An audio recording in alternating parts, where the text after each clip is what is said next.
우리가 예수님을 믿고 신앙생활하는 데 있어서 우리의 믿음도 여러 가지 종류가 있습니다. 첫 번째는 들어서 아는 신앙이 있습니다. 사실 우리의 가진 대부분의 신앙은 들어서 아는 신앙이죠. 천국이 있다고 들었고요. 예수님이 사역을 마치고 하나님 나라에 승천하셨다라고 들었습니다. 또한 성경 가운데 많은 환우들이 예수님을 통해 고침을 얻었다라고 들었고요. 그리고 아무리 우리가 죄가 많아도 예수님의 보혈로 씻을 수 있다라고 들었습니다. 그런데 들어서 아는 신앙은 불완전한 신앙입니다. 두 번째는 배워서 아는 신앙이 있습니다. 사실 유교 문화권에 사는 우리나라는 신앙과 학문을 잘 구별하지 못합니다. 즉, 많이 배웠으면 믿음이 좋은 사람이다. 교회 여러 가지 성경 프로그램들을 우리가 많이 접하고 가르침을 받으면 그 사람은 믿음이 좋은 사람이다 라고 생각하는데요. 일부는 맞고요, 일부는 틀려요. 사실 유교는 엄밀한 의미에서 종교가 아니라 학문입니다. 그래서 유교라는 말을 쓰기보다는 유학이라는 말이 더 옳을 것입니다. 학문은 배우는 것입니다. 그러나 신앙은 믿음으로 받아들이는 것입니다. 세 번째는 완전하고 온전한 신앙이 있는데요. 그 신앙은 만나서 체험적으로 아는 신앙입니다. 미국의 하버드 의대의 정신과 교수로 있는 로버트 콜리스 박사가 연구한 내용을 잠시 소개해 드립니다. 그는 그 사회에서 아주 불리하게 그리고 불행하게 태어난 사람들 가운데 자기의 처지를 극복하고 훌륭하게 성공한 사람들에 대하여 관심을 갖게 되었는데요. 경제적으로나 환경적으로 열등하고 열악한 가운데 있었지만 왜 좋은 조건과 좋은 환경 속에 태어나고 성장한 사람보다 더 뛰어나게 되었는가? 인터뷰와 조사를 통해 그들 가운데에 어떠한 것들로 인하여 이러한 것들이 생겨졌는가를 조사한 결과 그들은 다른 사람보다 내적인 힘이 강하다라는 것을 알게 되었습니다. 자, 그러면 그 내적인 강한 힘의 원천은 어디서 오는 것인가라고 계속 조사하는 가운데 그들의 내적인 강력한 힘을 그들이 가진 믿음 가운데 나타난 예수님 때문임을 발견하게 되었습니다. 예수님을 만남으로 흙수저, 즉 열악한 가정에서 태어나고 성장했지만 그러나 불행이 그들을 지배하지 못하고요, 오히려 그 어려운 가운데 더 성장한 모습 속에 많은 사람들에게 감동을 준 것입니다. 오늘 이 가운데 참여한 성도들 가운데 실망과 낙심과 불안과 공포와 남에게 말할 수 없는 염려와 근심과 걱정을 가지고 이곳에 또 예배하는 영상으로 예배하는 분들이 계실 거예요. 그런데 여러분, 절대로 낙심하거나 좌절하지 마시기 바랍니다. 부활하신 예수님이 우리 가운데 임재함을 다시 한번 확신하고요, 그 예수님을 만나면 이러한 것에서 해방과 자유를 경험하게 될 줄 믿습니다. 오늘 본문의 말씀은 사실 13절부터 읽어야 되는데요. 그런데 또 여러 가지 정황상 우리가 29절부터 읽었지만 말씀의 배경을 잠시 설명합니다. 예루살렘에서 서쪽으로 약 10여 킬로 떨어진 엠마오라는 기쁨의 우물이라는 그러한 뜻을 가진 엠마오라는 조그마한 마을이 있었는데요. 그런데 이 엠마오라는 마을로 두 사람이 낙향하고 있었습니다.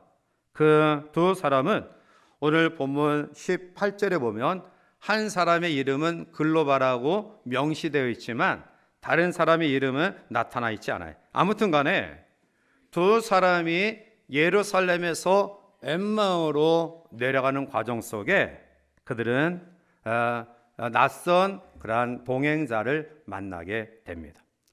왜 그들이 예루살렘에서 엠마오로 낙향하고 있었을까요? 그것은 그들이 그토록 믿고 따랐던 예수, 메시아라고 생각했던 예수님이 허망하게 죽었기 때문입니다.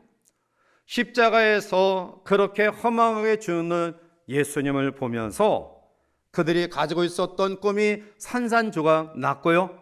그리고 그들은 실망하여 그로 말미암아 낙심과 절망 가운데에 엠마오 고향으로 내려가고 있었습니다.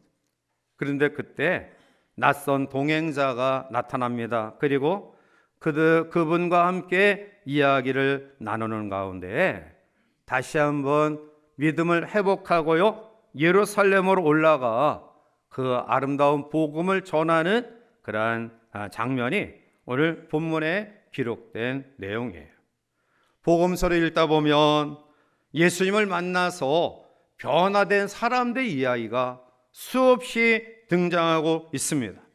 38년 동안 고침을 받지 못하고요, 소외된 아픔 가운데 있었던 환자가 베데스다 연못에서 주님을 만나 자기의 이 침상을 들고 일어나 걸어가는 기적적인 현장, 음행 중에 잡혀온 가련한 여인이 예수님을 만나 또 다른 새로운 삶을 시작했던 사건, 죽은 지 나흘이 지났던, 그래서 썩어 냄새나는 나사로가 나사로야 나오라 라는 주의 명령 속에 다시 살아난 사건, 그 외에도 성경이 아닌 우리의 신앙의 역사 가운데 수많은 사람들이 예수님을 만나 변화된 놀라운 일들을 우리에게 말씀하고 있습니다. 오늘 본문의 내용은 그 가운데 특별히 예수님을 만나 변화된 두 제자의 이야기를 우리에게 말씀하고 있습니다. 이 말씀 가운데 그들이 어떻게 이러한 뜨거운 신앙의 변화를 가져왔는지, 그리고 신앙의 변화를 가져온 그들의 삶이 어떻게 변화되었는지 우리가 말씀 속에 함께 묵상하며 또 은혜와 결단의 시간을 가지고자 합니다. 먼저 뜨거운 신앙의 내용입니다. 그들이 낯선 동행자를 통해 마음이 뜨거워졌는데요, 이 뜨거운 신앙의 내용은 먼저 그들의 눈이 밝아졌다라는 사실이에요. 누가복음 24장 15절 16절에 보면 그들이 서로 이야기하며 문의할 때 예수께서 가까이 이르러 그들과 동행하시나 그들의 눈이 가려져서 그인 줄, 즉 예수님인 줄 알아보지 못하거늘이라고 말씀하고 있어요.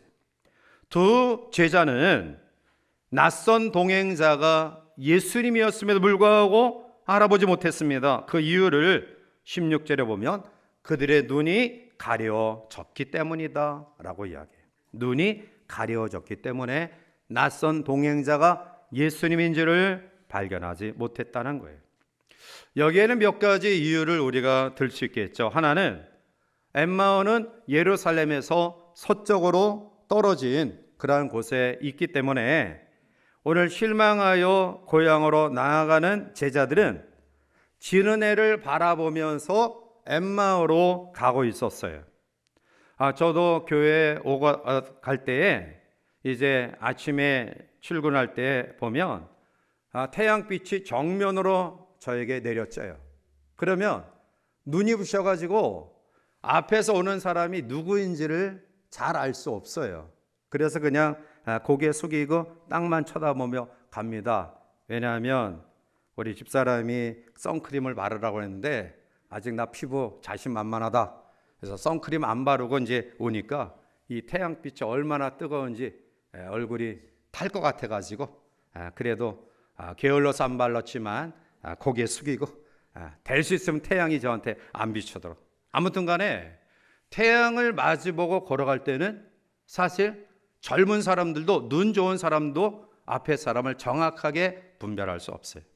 바로 그러한 원인 때문이 아닌가. 두 번째는 이 제자의 심리적인 상태예요. 이들은 며칠 동안 자신들에게 있었던 일어난 일들을 보면서 심리적으로 큰 상처와 아픔을 가지고 있었어요. 메시아라고 여겼던 예수님이 십자가에서 허망하게 죽습니다. 그들의 꿈이 산산조각 났습니다. 이제 우리가 무슨 꿈을 가지고 살아갈까? 우리가 어떤 그런 비전을 가지고 희망을 가지고 살아갈까? 모든 것들이 다 무너진 상태에 있었던 심리적인 상태에 우리도 그러한 일들을 경험하지 않습니까? 내가 계획하고 이루고자 했던 일, 그리고 반드시 100% 이룰 것이라는 확신을 가지고 그리고 나아갔는데 앞불상 그 일이 이루어지지 않았을 때 우리는 나의 삶은 끝났다. 이제 나의 인생은 더 재개할 수 없다.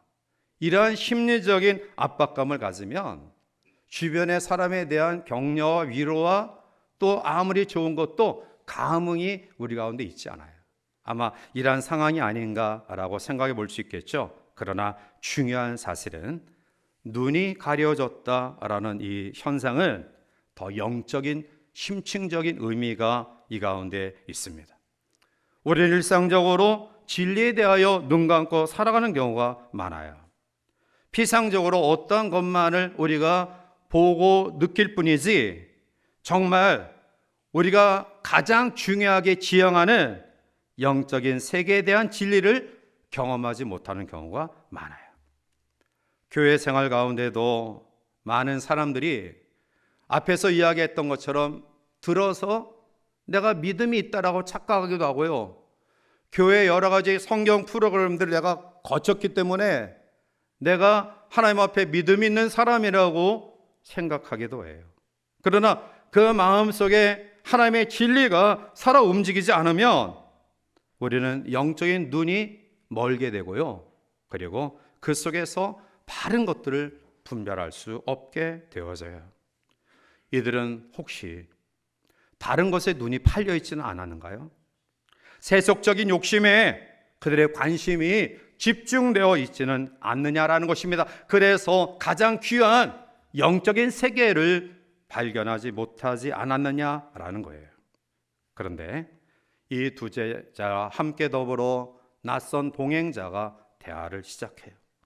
두 제자는 여전히 낯선 동행자에게 예루살렘에서 있었던 일들을 이야기해요. 정말 놀라운 능력을 가진 사람이 나타났다. 많은 사람이 그를 추종했다. 그리고 나도 내 친구도 그 사람을 메시아라고 생각하고 따랐는데 그 메시아라고 생각하던 예수라는 사람이 허망하게 죽었다. 우리는 꿈과 소망을 다 잃어버린 채 이제 고향으로 돌아오고 있다. 자기에게 일어났던 일들을 설명해요.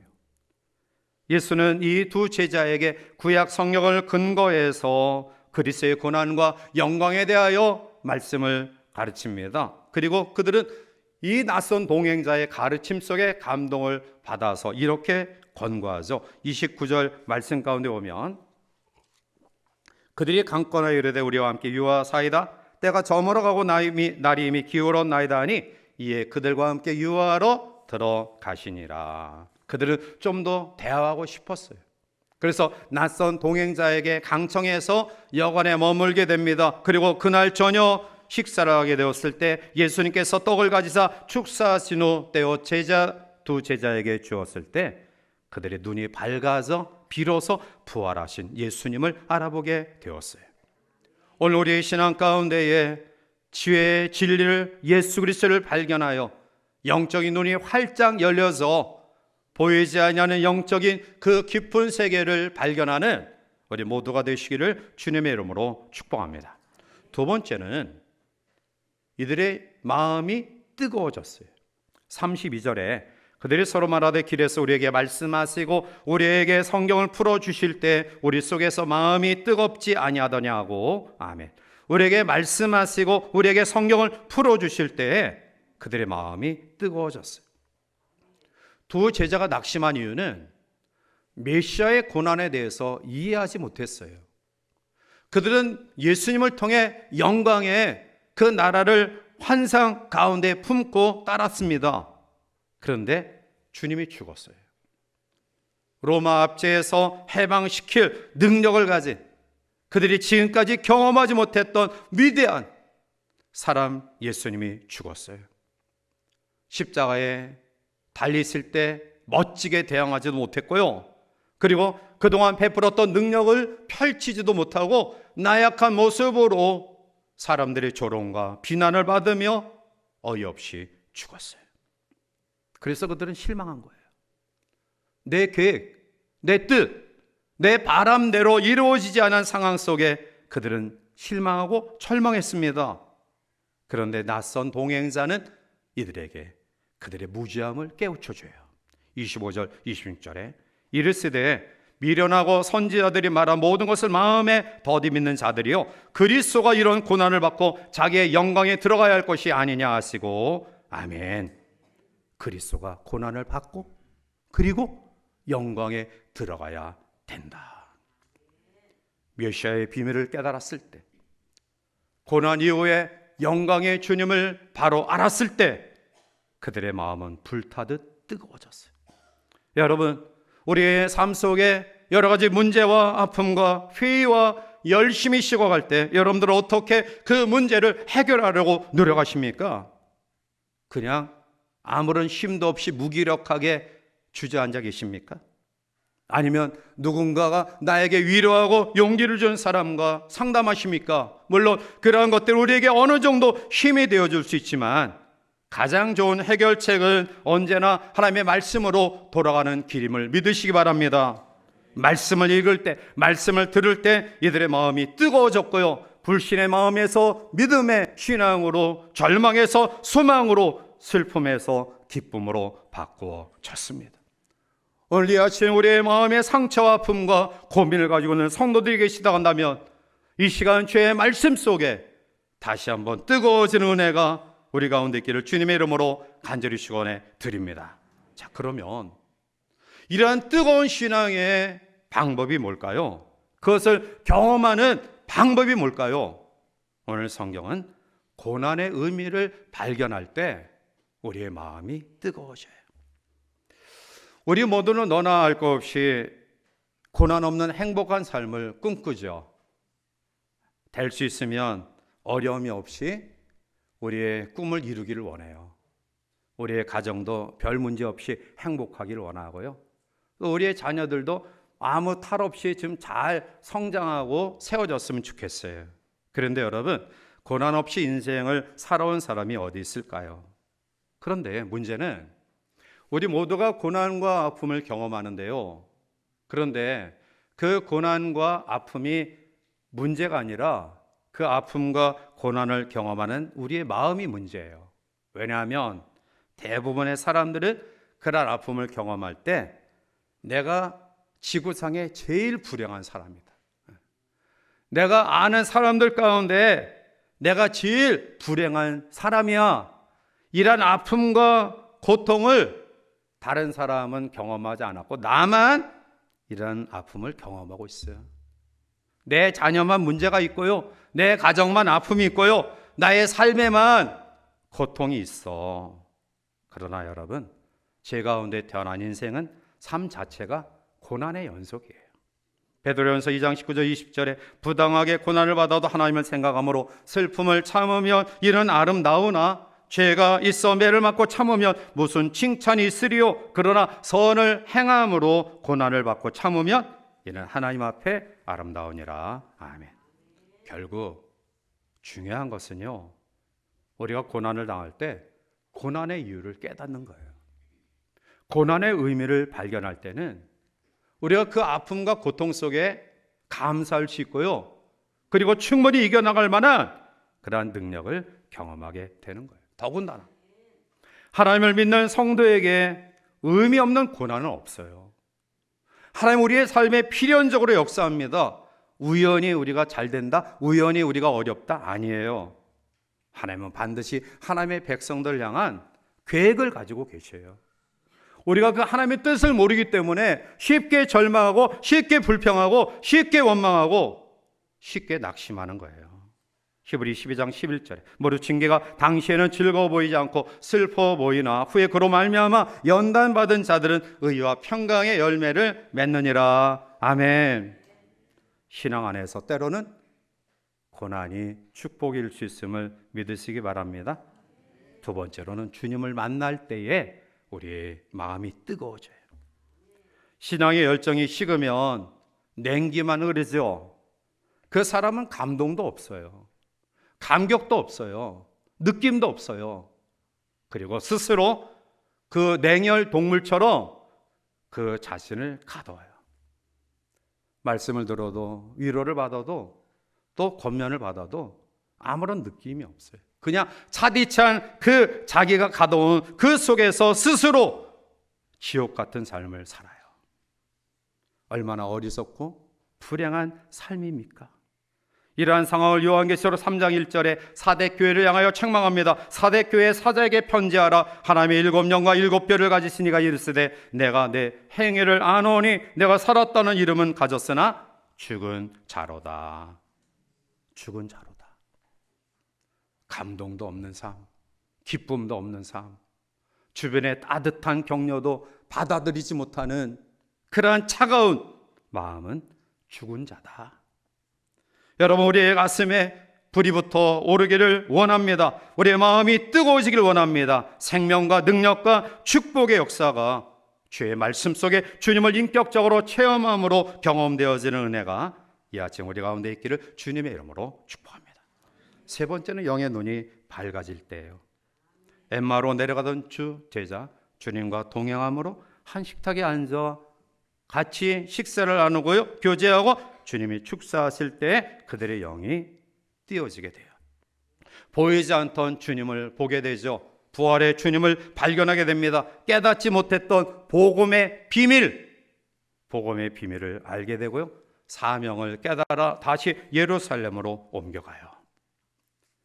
스데반, 그는 사방에서 자기에게 던져지는 돌팔매질 속에 가장 연약하고 나약하고 그리고 의기소침할 수밖에 없는 상황 가운데 눈을 들어 보좌 우편에 계신 예수님을 보게 되었고요, 그는 용기를 가지게 되었고요, 용기를 가질 뿐만 아니라 자기를 향하여 돌팔매질하는 사람들을 향하여 아버지, 저들을 용서하여 달라고 사랑의 고백을 합니다.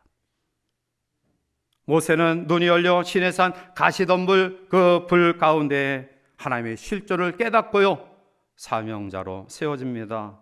그렇습니다.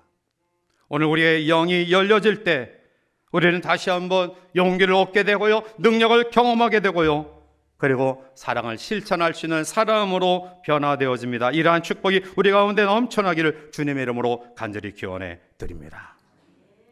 마지막 세 번째, 뜨거운 신앙의 결과예요. 그들은 먼저 가는 길이 달라졌어요. 오늘 33절에 보면 곧 그때로 일어나 예루살렘에 돌아가 보니 11 제자 및 그들과 함께한 자들이 모여 있어. 그때로 일어나 주의 말씀을 듣고 부활하신 예수님을 발견하고 그들의 영안이 열려져 마음이 뜨거워지는 그때에 다시 방향을 바꿉니다. 예수를 만나야 길이 달라져요. 제자들처럼 우리의 계획과 우리의 뜻과 우리의 뜻이 이루어지지 않아 가장 큰 패배자, 절망자, 그리고 실패자의 모습으로 낙향하던 이들이 예루살렘으로 발걸음을 옮깁니다. 예루살렘은 내가 은혜 받은 자리입니다. 내가 하나님 앞에 충성해야 될 자리입니다. 내가 사명받았던 자리입니다. 주님이 기뻐하시는 자리입니다.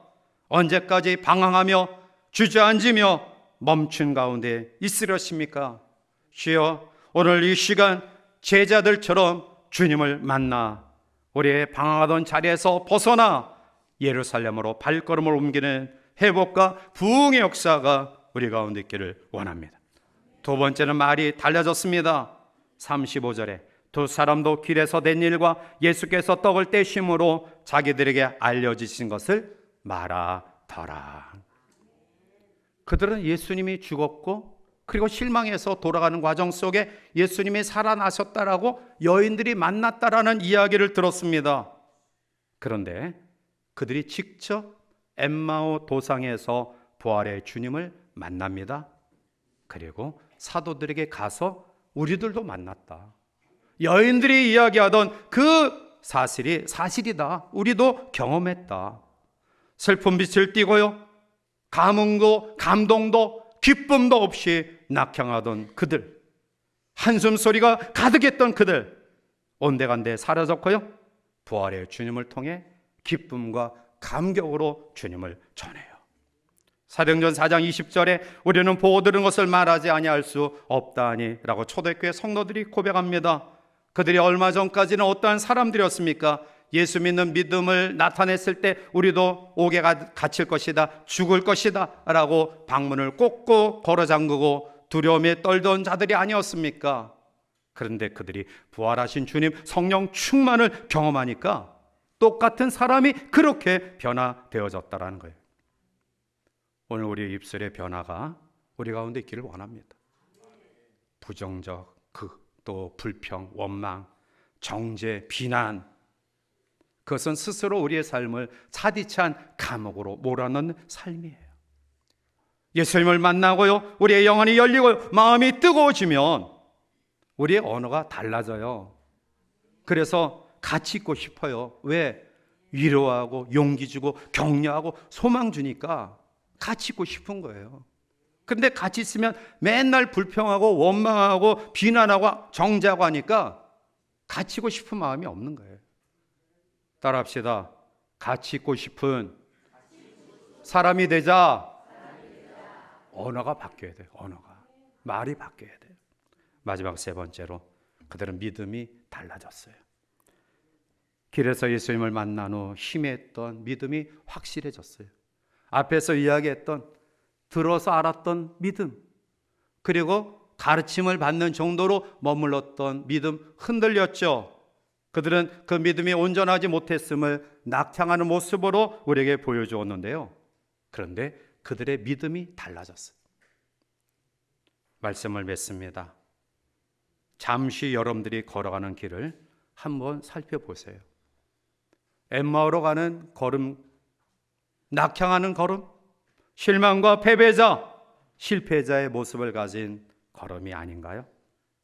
그러나 낙심하지 아니할 이유는 제자들이 예수님을 초청한 것 아니에요. 예수님이 제자들 가까이 오셨어요. 그리고 그들과 대화하십니다. 그리고 그들에게 발견케 하시고 회복의 은혜를 주십니다. 자, 우리 가까이 오셔서 여전히 우리를 붙들고 계신 주님을 한번 그려보셔요. 하나님, 나 아프고 힘들어요. 나 지금 너무나 고통스러워요. 그런데 아니다. 내가 네 옆에 지금 있다. 네 손 내가 붙들고 있다. 그리고 너에게 지금 말씀한다. 겸허히 말씀을 들어라. 그리고 나를 받아들여라. 오늘 우리의 믿음이 뜨거워진 믿음으로 이 한 주간 제자들처럼 격려하며 사랑하며 용기 주며 또 사명의 삶에서 하나님의 놀라운 역사를 드러내는 귀한 성도들 되시길 바랍니다. 이 한 주간 이러한 뜨거운 믿음으로 승리하는 우리 모두가 되시기를 주님의 이름으로 간절히 축원해 드립니다.